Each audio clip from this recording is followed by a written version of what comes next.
I have a few minutes remaining, Mr. Speaker, and I would like to yield those few minutes to another great legislator from the state of Texas, which is blessed by a lot of good legislators we have here in Congress. Mr. Gohmert would like to talk for a few minutes about the Article 5 of the Constitution. I would like to yield time to him to accomplish that. Well, as kind of a supplemental discussion from my friend from Utah, and I would love to have had one of a gentleman's classes in Utah. We'd love to have had you teach in Texas. You are such a good teacher.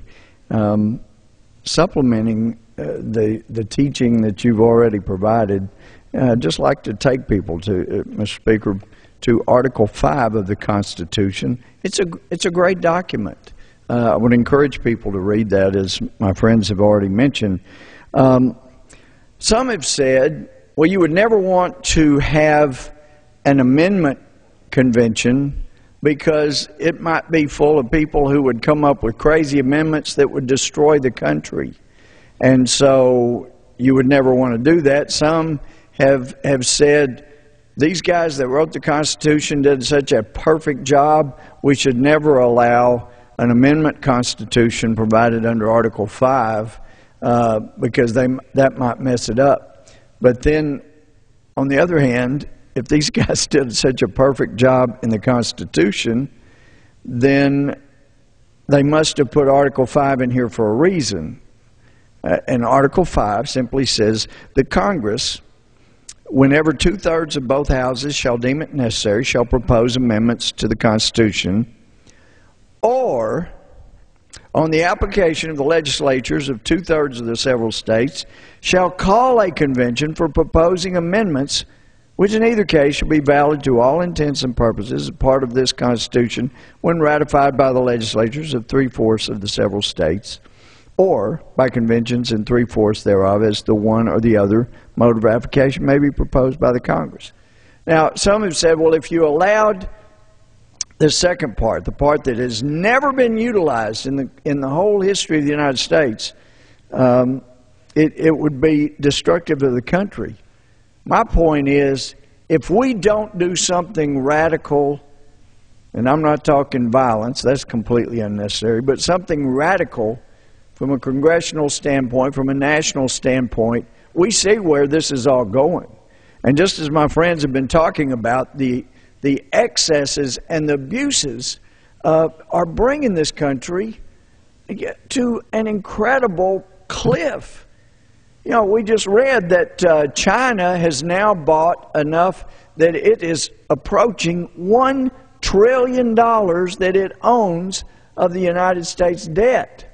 Well, that makes it a little tougher, doesn't it, to use leverage against China when we owe them that much money? Growing up, I had Sunday school lessons about, the Bible teaching. That whoever you borrow money from becomes your master.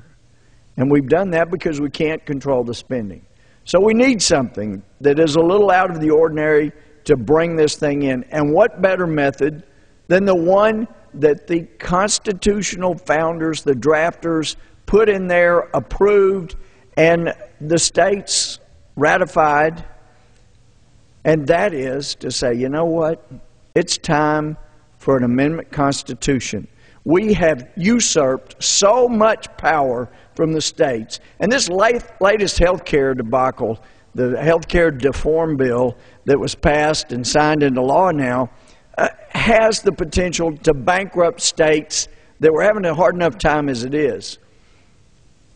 Well, those states have power under our Constitution. And as we know, up until the 17th Amendment, when those in Washington, and this was apparently pushed by Woodrow Wilson, he liked the idea of the federal government running everything, and he would have been really proud of the health care bill because it was all about the GRE, the government running everything. So this the 17th Amendment was an effective way of taking away any check or balances that the states were provided under the Constitution, because under the Constitution, the state legislatures selected the U.S. senators. Most students are never taught that. But the founders felt like there had to be a way that the federal government could be prevented from just usurping all the power from the states and the people, as the 10th Amendment talks about. And this would be it. Because you would never send a senator up here from your state, if you're a state legislature, if he's going to add unfunded mandates to your responsibilities in the states and take away your power at the same time. There are senators that were recalled. So from the day after the health care bill was passed here in the House, I've been talking about an Article 5 Amendment Constitution that would allow the states to come together and propose amendments. Now, there's difference of opinion. I had a wonderful conversation with former Attorney General Ed Meese about this. He has some good ideas as well. But we have got to do something.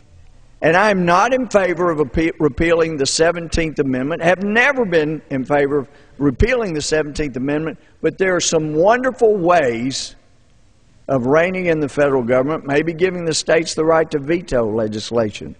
So there are a number of things, and as we saw back when the states were gathering momentum to have an amendment convention, Congress got scared that that would really happen, so they rushed in and voted to repeal prohibition, and then proposed that, of course, as a constitutional amendment, and it passed. So maybe the states need to start that gathering storm, and we could get Congress to do what it needs, and that is give the states some power like they originally had. I appreciate so much my friend from Utah yielding, and yield back to my friend from Utah. Mr. Speaker, we yield back the time. Gentleman's time has expired.